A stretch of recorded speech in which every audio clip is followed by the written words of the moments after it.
Most four-stroke outboards never get anywhere close to 10,000 hours. Most fail long before 1,000, replaced under warranty or traded in quietly before anyone asks why. A powerhead sitting on the back of a boat right now, clean cowling, fresh service sticker, oil changed on schedule, can still be building carbon behind the rings from years of short recreational runs that never reach full operating temperature or corroding from the inside out around a cooling passage nobody has inspected since the day it left the factory. Nobody put that on the listing, nobody mentioned it at the dock. The difference between a powerhead still running strong at 10,000 hours and one that gets traded in at 1,500 is not luck, and it is not price. It is a specific set of engineering decisions made before that engine ever left the factory floor. There are exactly 5 four-stroke outboard models with genuine independently documented cases of reaching 10,000 hours, and every one of them earned it the same way. Not the newest electronics, not the highest horsepower rating, but a design with the failure points engineered out generations before anyone expected it to last this long. Number 1 has logged more documented commercial hours than almost any recreational outboard on the water, verified by the manufacturer itself, not a forum rumor. Here is exactly why these 5, and only these 5, get talked about in 10,000 hour terms at all. 3 things end most four-stroke outboards early. Carbon buildup, an engine that never gets run hard enough or long enough to reach full operating temperature accumulates deposits in the combustion chamber and around the rings on every single short recreational trip, slowly choking off the compression that keeps a four-stroke healthy, which is exactly why engines run hard in commercial service often outlast the ones babied on weekend cruises.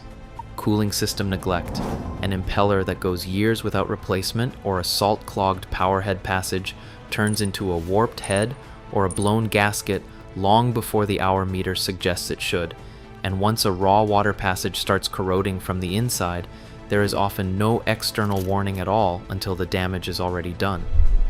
And forced induction and electronic complexity, a supercharger, an intercooler, or a dense electronic control system adds real performance, but it also adds parts that can fail, parts a naturally aspirated design simply does not have to begin with. Every engine on this list solves all 3, either by outright avoiding a supercharger or by being engineered with such heavy mechanical margin that ordinary use barely stresses it at all. None of them got there by accident, starting with number 5. Number 5, the Mercury 115 four-stroke, specifically the version Mercury has built in-house since 2007.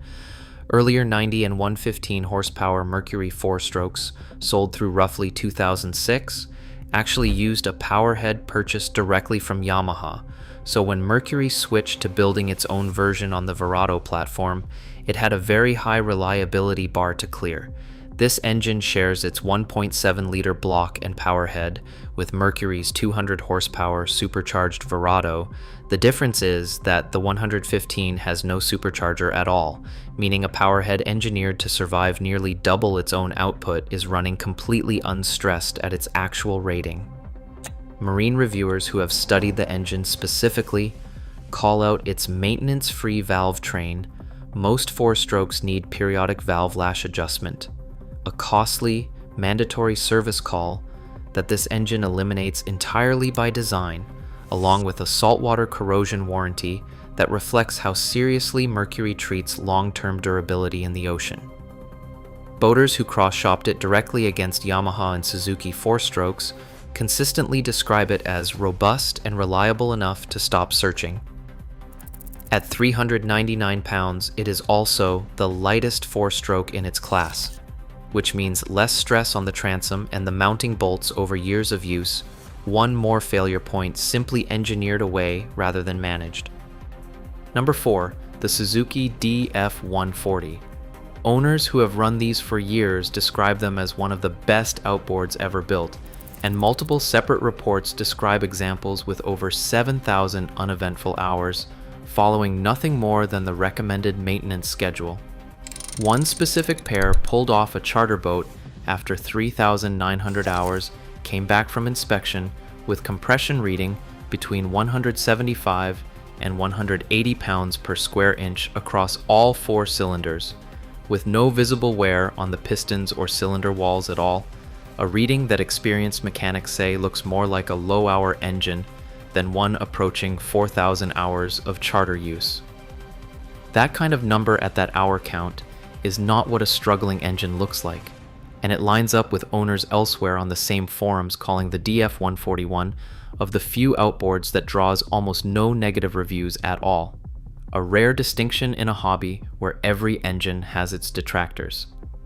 The one honest caveat on this engine is the raw water-cooled oil cooler, which depends on its sacrificial zinc anode being replaced on schedule.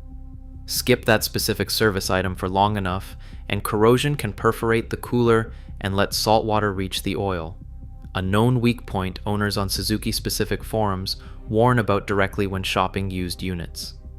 Suzuki addressed durability further in 2012 with the updated DF140A, adding a knock sensor previously reserved for the larger V6 models and reworking the cowl to boost airflow by 45%. Stay ahead of that one maintenance item and the 7,000-hour reports become the rule, not the exception.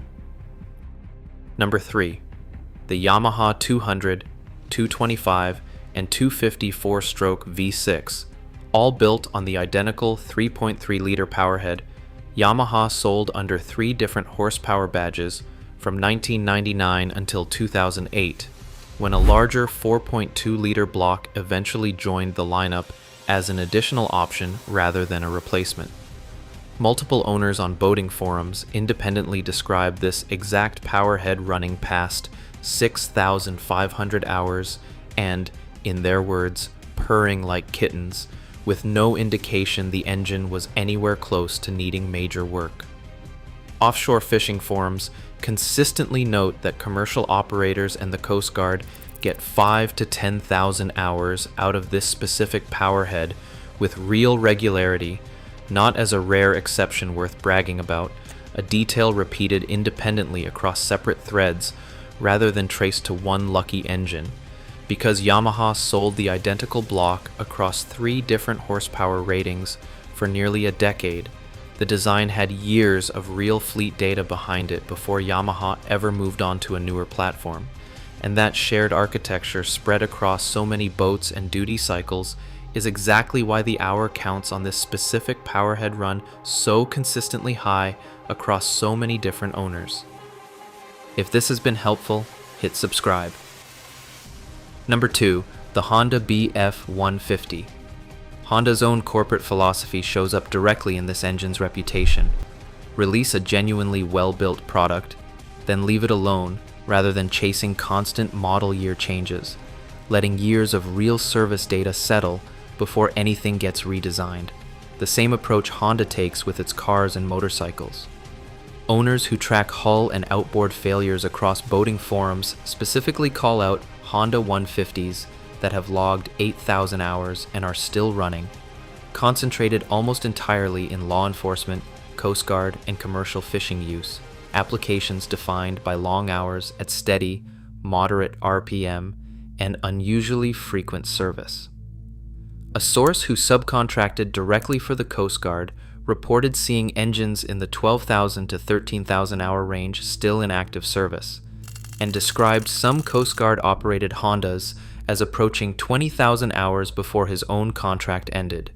Separately, a Honda dealer has described seeing a commercial trade-in with roughly 30,000 hours logged on the powerhead. One owner summarized the entire ownership experience in 2 words: bomb-proof, with routine maintenance running around $35 for an oil change every 100 hours and $15 for gear case oil every 50 hours.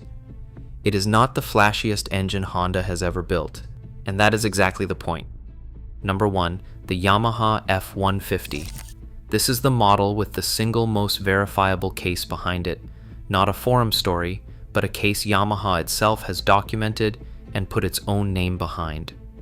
Charleston Water Taxi, founded in 2005, first rigged its original vessel with Yamaha F150 outboards that same year. That first set of engines ran 6,800 hours before the company repowered. The second set of F-150s logged 8,700 hours, and a third set remains in service today. A separate boat in the same fleet, running twin Yamaha F200 outboards, has passed 8,000 hours of use.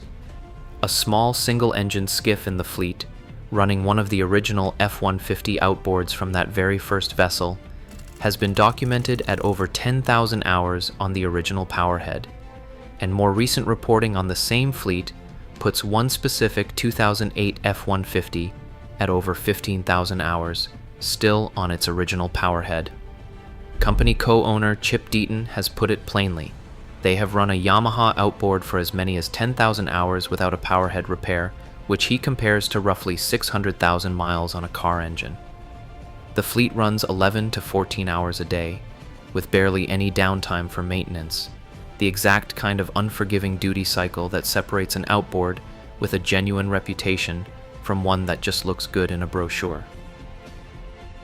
The pattern across all 5 of these is identical.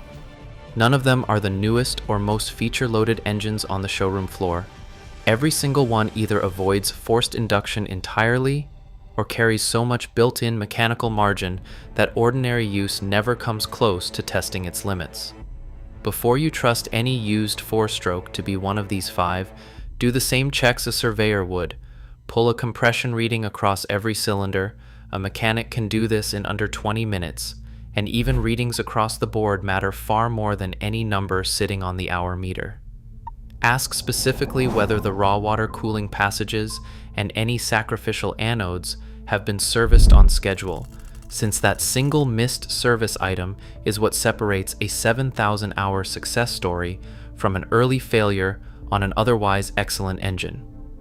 Check for a rebuilt or replaced powerhead hiding behind a low mileage hour meter, since a swapped meter tells you nothing about the actual engine underneath the cowling. Ask for real service records, not just a verbal history from a seller who was not the one changing the oil. Reaching 10,000 hours was never printed on a spec sheet or promised in a brochure. It is the result of a proven design, run consistently, maintained on schedule, by people who could not afford for it to fail on a working day, and that is a far better predictor of what is inside that powerhead than the model year stamped on the cowling,